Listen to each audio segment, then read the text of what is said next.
Khalifah Umar bin Khattab merupakan salah seorang sahabat Nabi Muhammad SAW dan khalifah kedua setelah wafatnya Abu Bakar As-Siddiq. Umar bin Khattab berkuasa pada tahun 634 Masehi sampai 644 Masehi. Selama masa jabatannya, Khalifah Umar amat disegani dan ditakuti negara-negara lain. Pada masa kepemimpinannya, kekhalifahan menjadi salah satu kekuatan besar baru di wilayah Timur Tengah. Segala capaiannya menjadikan Umar sebagai salah satu khalifah paling berpengaruh sepanjang sejarah. Khalifah Umar bin Khattab juga dikenal dari gaya hidupnya yang sederhana. Umar bahkan memiliki julukan yang diberikan oleh Muhammad SAW yaitu Al-Faruq yang berarti orang yang bisa memisahkan antara kebenaran dan kebatilan. Khalifah Umar bin Khattab adalah salah seorang sahabat Nabi Muhammad SAW dan khalifah kedua setelah wafatnya Abu Bakar As-Siddiq. Khalifah Umar bin Khattab dilahirkan sekitar 586 Masehi dan terkenal sebagai orang yang tinggi dan kuat, serta piawai menunggang kuda dan bergulat. Sebelum masuk Islam, dia adalah seorang orator ulung, pegulat yang tangguh, dan selalu diminta sebagai wakil sukunya bila menghadapi konflik dengan suku Arab yang lainnya. Selama masa jabatannya, Khalifah Umar bin Khattab amat disegani dan ditakuti negara-negara lain. Khalifah Umar bin Khattab dikenal dari gaya hidupnya yang sederhana. Ia memiliki sifat-sifat yang patut diteladani, seperti adil, penyayang, antusias, cerdas, teguh iman dan selalu sedia membela agamanya. Sifat-sifat tersebut tertanam mantap pada dirinya, tidak tersembunyi bagi orang yang memperhatikannya.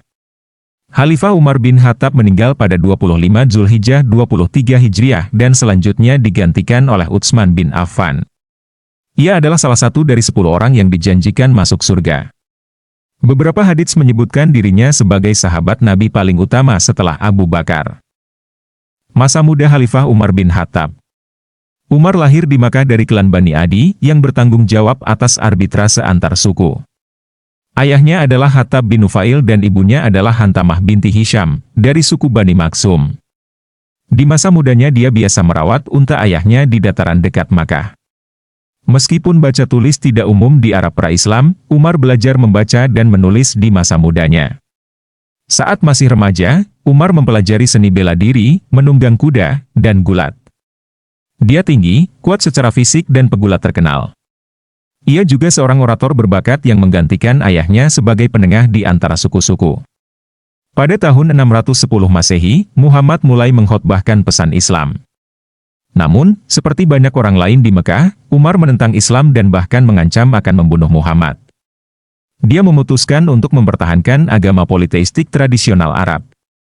Dia bersikeras dan kejam dalam menentang Muhammad, dan sangat menonjol dalam menganiaya umat Islam. Khalifah Umar bin Khattab masuk Islam pada tahun 616, 1 tahun setelah migrasi ke Abyssinia.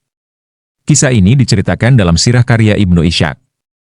Dalam perjalanannya untuk membunuh Muhammad, Umar bertemu dengan sahabatnya Nuaim bin Abdullah yang diam-diam telah masuk Islam tetapi tidak memberitahu Umar.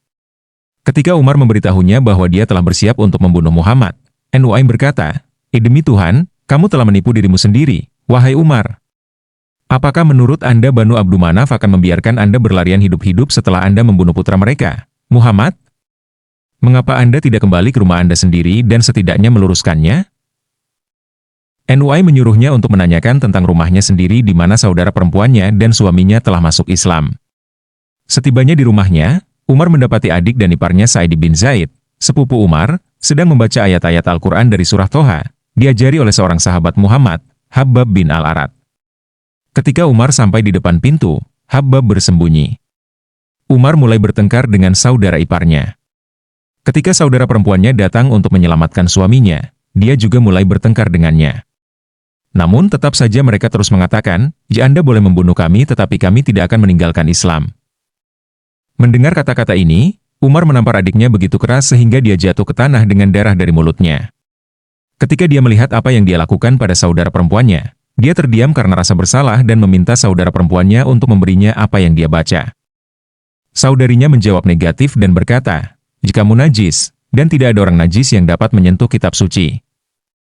Dia bersikeras, tetapi saudara perempuannya tidak bersedia mengizinkannya menyentuh halaman kecuali dia membasuh tubuhnya.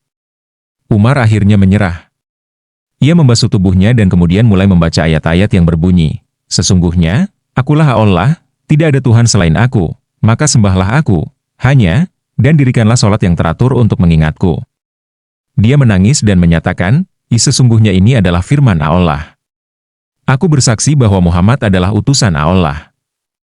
Mendengar ini, Habab keluar dari dalam dan berkata, "Wahai Umar, kabar gembira untukmu. Kemarin Muhammad berdoa kepada Allah, Ya Allah, kuatkanlah Islam dengan Umar atau Abu Jahal, siapapun di antara mereka yang engkau sukai. Sepertinya doanya telah terkabul untuk kebaikanmu." Khalifah Umar bin Khattab kemudian pergi ke Muhammad dengan pedang yang sama yang dia maksudkan untuk membunuhnya dan menerima Islam di hadapannya dan teman-temannya. Umar berusia 39 tahun ketika dia menerima Islam. Ini semakin membantu umat Islam untuk mendapatkan kepercayaan dalam mempraktikkan Islam secara terbuka. Pada tahap ini Umar bahkan menantang siapa saja yang berani melarang umat Islam melaksanakan salat, meskipun tidak ada yang berani mengganggu Umar ketika ia sedang sholat terang-terangan. Pertobatan Umar ke Islam memberikan kekuatan kepada umat Islam dan iman Islam di Makkah. Setelah peristiwa inilah umat Islam melakukan sholat secara terbuka di Masjid Al-Haram untuk pertama kalinya. Abdullah bin Mas'ud berkata, "Masuk Islamnya Umar adalah kemenangan kita, hijrahnya ke Madinah adalah kesuksesan kita, dan pemerintahannya berkah dari Allah. Kami tidak salat di Masjid Al-Haram sampai Umar masuk Islam. Ketika dia masuk Islam, kaum Quraisy terpaksa membiarkan kami sholat di masjid.